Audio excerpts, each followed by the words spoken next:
হরি বল হরি বল জয় হরি বল।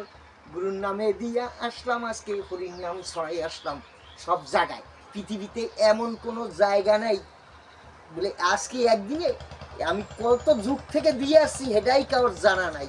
এখন জানার দরকার থাকলে জানতে পারো, এটাই সত্যি। সারা জীবন হরির নামই দিয়ে আইছি, এখন শুধু ঠাকুরের ভক্তদের জানানোর দরকার, তাই জানাই। আগানে বাগানে সাগানে কোনখানে না আছে আমার হরির নাম। কে কে জানতে চায়, জানতে চাইলে জানতে পারেন, এটাই সত্যি, এটাই ঠাকুরের নাম। জয় জয় হরিচাঁদ গুরুচাঁদ তারকচাঁদ অশ্বিনী গোলক হীরামন, জয় হরি বল হরি বল হরি বল, জয় হরি বল।